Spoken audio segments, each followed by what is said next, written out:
के वजीर आजम नरेंद्र मोदी और अमेरिका के सदर जो बाइडन, उनके दरमियान 1 घंटे तक वर्चुअल मीटिंग हुई है और उस मीटिंग के बाद एक ज्वाइंट स्टेटमेंट जारी किया गया है। वो जो ज्वाइंट स्टेटमेंट है वो क्या कह रहा है? United States India call on Pakistan to take irreversible action against terrorism. फिर उन्होंने जो है वो पाकिस्तान के खाते में बहुत सारी दहशतगर्दी डाली। उन्होंने कहा कि हुक्म दिया पाकिस्तान को कि पाकिस्तान एक्शन ले दहशतगर्दी के खिलाफ। India is in absolutely wonderful position to pressurize Pakistan. जितनी कोई पोजीशन इंडिया की हो सकती है उस पोजीशन में। अब एफएटीएफ का भी जिक्र कर लिया, उन्होंने व्हाइट हाउस में बैठ के पाकिस्तान के ऊपर ऐसा ठप्पा लगवाया है, वो कॉन्टिन्यूसली लगे हुए हैं। लेकिन क्वेश्चन ये है कि हमारी तरफ क्या है? कोई बंदा ही नहीं है बोलने वाला, कोई जवाब ही नहीं देने वाला, कोई ताल्लुक ही नहीं है ना इंडिया से ना अमेरिका से। इमेजिन कर ले, जापान को चाहिए कि बाहर निकले हमारे जो नए वजीर आजम और वजीर खारजा और लोगों को बताएं और भारत के साथ रिलेशनशिप अपने ठीक करें। मुल्क किसी की इतनी जरूरत नहीं है कि वो पाकिस्तान के साथ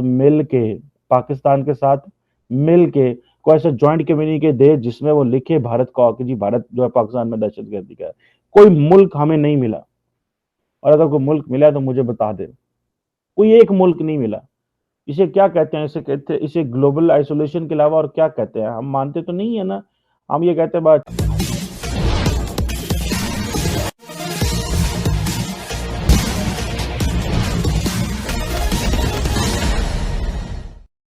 दो दिनों पहले प्रधानमंत्री मोदी और अमेरिकन राष्ट्रपति जो बाइडेन के बीच एक वार्ता हुई थी, और उस वार्ता के दौरान भारत ने ऐसा चाल चला कि अमेरिका को पाकिस्तान को मजबूरन आतंकी देश घोषित करना पड़ा। पाकिस्तान को पता ही नहीं चला कि क्यों और कैसे पाकिस्तान पर ऐसा निर्णय अमेरिका ने लिया है। इसी पृष्ठभूमि में घूमती पाक मीडिया की परिचर्चा आइए सुनते हैं।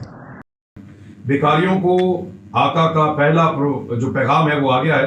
आका का पहला हुक्म जो है वो पहुंच गया है, और ये बहुत सारी दुनिया भर के अखबारात में छपा है कि हमारे आका ने हमें क्या कहा है। इंडिया के वजीर आजम नरेंद्र मोदी और अमेरिका के सदर जो बाइडन, उनके दरमियान 1 घंटे तक वर्चुअल मीटिंग हुई है और उस मीटिंग के बाद एक ज्वाइंट स्टेटमेंट जारी किया गया है। वो जो ज्वाइंट स्टेटमेंट है वो क्या कह रहा है? United States India call on Pakistan to take irreversible action against terrorism. फिर उन्होंने जो है वो पाकिस्तान के खाते में बहुत सारी दहशतगर्दी डाली।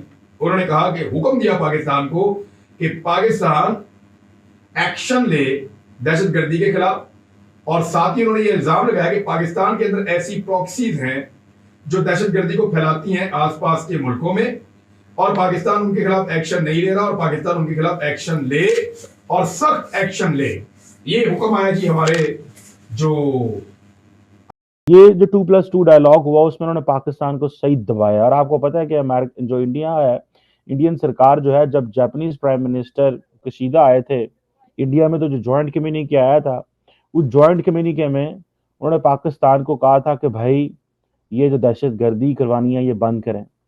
अच्छा, पाकिस्तान पूरी दुनिया में डॉसियर बेचता, कोई रिस्पॉन्ड नहीं करता, और कोई मुल्क किसी की इतनी जरूरत नहीं है कि वो पाकिस्तान के साथ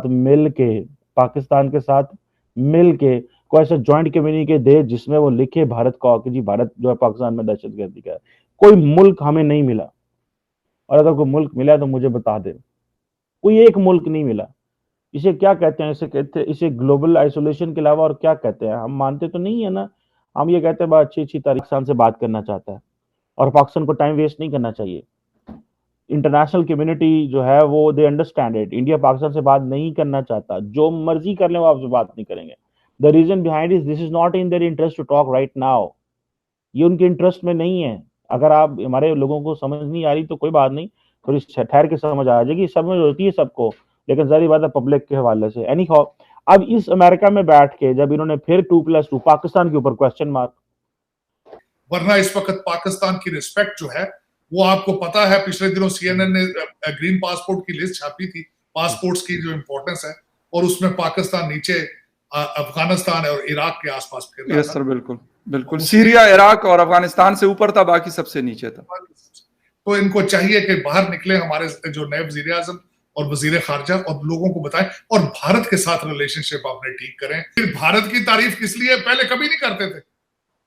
पहले कभी नहीं करते रहे। अब फिर इन्होंने गालियां दे कश्मीर देते मोदी, नरेंद्र मोदी साहब को गालियां दे देते फाशिस्ट और पता नहीं किस किस किस्म। तो अब उनकी तारीफें के पुल बांधते थे सिर्फ इसलिए कि वो चाहते थे कि फौज के ऊपर वो किया जाए, उनके जख्मों पे नमक। India is in absolutely wonderful position to pressurize Pakistan. जितनी कोई पोजीशन इंडिया की हो सकती है उस पोजीशन में। अब एफएटीएफ का भी जिक्र कर लिया, उन्होंने व्हाइट हाउस में बैठ के पाकिस्तान के ऊपर ऐसा ठप्पा लगवाया है, वो कॉन्टिन्यूसली लगे हुए हैं। लेकिन क्वेश्चन ये है कि हमारी तरफ क्या है, कोई बंदा ही नहीं है बोलने वाला, कोई जवाब ही नहीं देने वाला, कोई ताल्लुक ही नहीं है ना इंडिया से ना अमेरिका से। इमेजिन कर ले जापान जैसा मुल्क हमें छोड़ गए। मेरी किसी से बात हुई, I won't name it, but he was not a Pakistani but a Japanese. उन्होंने मुझे कहा यार हम तो देखो ना ये क्या चीजें हो रही हैं। मतलब समहाउ न्यू दिल्ली जो है दैट कन्विंसेस टोक्यो, उन्होंने टोक्यो को कन्विंस कर लिया। और टोक्यो के हमारे इस्लामाबाद के ताल्लुकात इतने माड़े और इतने कमजोर हैं दैट उनको क्या परवाह यार, पाकिस्तान को उन्होंने मुंह नहीं लगाया। इंडिया जहां बैठता है वो यही करेगा, जहां बैठेगा यही करेगा, जहां बैठता है वो यही करेगा।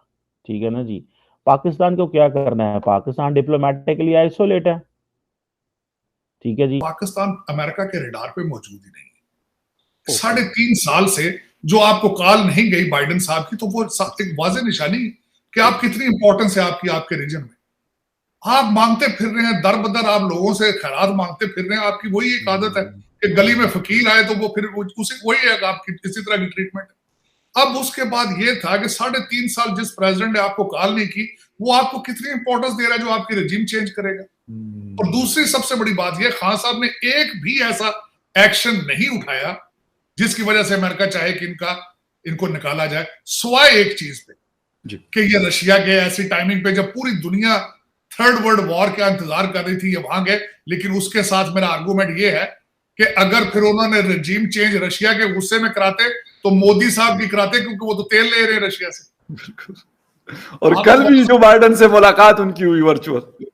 अगर अमेरिका इस तरह रजीम रशिया के गुस्से में कराता तो आपकी ना कराता, मोदी की कराता। आप तो वहां से जाके भी खैरात मांगते रहे और खैरात में गंदम लेकर आए वहां। इमरान खान सरकार के खिलाफ पाकिस्तान में विरोधी दलों द्वारा एक अविश्वास प्रस्ताव संसद में लाया गया था। इमरान खान बहुमत का समर्थन नहीं पा सके और उनको अपनी कुर्सी गंवानी पड़ी। लेकिन इमरान खान ने विपक्षी दलों पर यह आरोप लगाया कि पाकिस्तान के विरोधी दल के जो लोग हैं वे अमेरिका से मिले हुए हैं और अमेरिका नहीं चाहता है कि इमरान खान वहाँ के प्रधानमंत्री की कुर्सी पर बैठे रहें। और इसके सबूत में उन्होंने एक पत्र भी दिखाया कि अमेरिका ने एक पत्र भी लिखा है जिसमें उसने कहा है कि वह इमरान खान को कुर्सी पर नहीं बैठने देगा। तो ये सारे विपक्षी दल जो पाकिस्तानी हैं वे अमेरिका के इशारे पर काम कर रहे हैं। भारत ने देखा कि अमेरिका और पाकिस्तान के बीच तल्खी बढ़ी हुई है। इसी बीच भारत ने एक चाल चल दिया और पिछले 2 दिन पहले जब अमेरिकी राष्ट्रपति जो बिडेन और भारत के प्रधानमंत्री मोदी के बीच वार्ता हुई और उसमें जो बिडेन भारत को अपने पक्ष में करना चाहते हैं, क्योंकि भारत अभी रूस यूक्रेन के युद्ध में तटस्थ बना हुआ है, क्योंकि भारत और रूस के बीच संबंध अभी भी गहरे बने हुए हैं। रूस से भारत रक्षा उत्पादन ले रहा है और भारत की निर्भरता रूस पर अभी 47% रक्षा सामग्री की आपूर्ति में है। साथ ही भारत को रूस सस्ता तेल दे रहा है। पूरी दुनिया में जो तेल के दाम है उसे 30% सस्ता तेल दे रहा है और रूस ने अपने दरवाजे खोल दिए हैं कि भारत जो भी चाहे सस्ते दर पर रूस से ले सकता है। रूस की यह मजबूरी भी है कि वह भारत से व्यापार करके अपनी अर्थव्यवस्था को सुधारे, क्योंकि अमेरिका ने रूस पर सैंक्शन लगा दिया है। इसके बावजूद भी भारत और रूस के संबंध पुराने दिनों से अच्छे चले आ रहे हैं और बांग्लादेश के युद्ध में रूस ने तो खुलेआम भारत की मदद करके पाकिस्तान को 2 टुकड़े में कर दिया था। अब भारत को अपने पाले में अमेरिका करना चाहता है कि वह रूस चीन वाले पाले से हटकर अमेरिका के पीछे खुलेआम खड़ा हो जाए। भारत ने सोचा कि अगर अमेरिका भारत से मदद कर रहा है तो भारत भी अपनी एक प्रस्ताव उसी में जो पाकिस्तान के खिलाफ था उसमें घुसा दिया, क्योंकि अमेरिका चीन के खिलाफ तो पहले से ही है, लेकिन पाकिस्तान को अमेरिका चाहता है कि अपने पाले में आए। भारत ये नहीं चाहता है कि पाकिस्तान अमेरिका की तरफ जाए, इसलिए भारत ने एक प्रस्ताव रख दिया। और चूंकि अमेरिका को यह मजबूरी थी कि अगर भारत को वह अपने पाले में करना चाहता है तो भारत की बात माननी पड़ेगी। और 2+2 के वार्ता के बाद जो बिडेन और मोदी की वार्ता हुई उसके बाद जो स्टेटमेंट जारी किया गया उसमें बड़ा सख्त अल्फाज में यह कहा गया है कि पाकिस्तान आतंकियों पर नियंत्रण करे, पाकिस्तान में कितने बड़े आतंकी जो अमेरिका द्वारा, यूनाइटेड नेशन द्वारा घोषित किए गए हैं उन पर लगाम लगाए, नहीं तो पाकिस्तान के हालात और बुरे होने वाले हैं। भारत के खिलाफ पाकिस्तान भी एक डोजियर भेज चुका है, लेकिन पाकिस्तान अब रो रहा है कि भारत के खिलाफ इतना कुछ वह पूरी दुनिया में रो पड़ा, लेकिन कोई देश हिम्मत नहीं जुटा पाया कि भारत के खिलाफ एक बयान तक दे। और भारत ने कब और कैसे पाकिस्तान को अपने यहाँ, पाकिस्तान के जो सत्ता पक्ष और विपक्ष अपने यहाँ के सत्ता परिवर्तन में जुटे हुए थे और उसी दौरान भारत ने यह चाल चल दिया और फिर भारत को सफलता भी मिल गई। भारत की कूटनीति की यह एक बड़ी कामयाबी है। आज के लिए बस इतना ही। जय हिंद। आप अगर हमसे जुड़ा रहना चाहते हैं तो कृपया मेरे चैनल को सब्सक्राइब करें तथा बेल आइकन भी दबा दें ताकि नई वीडियो की जानकारी तुरंत आप तक पहुंच जाए। धन्यवाद। जय हिंद।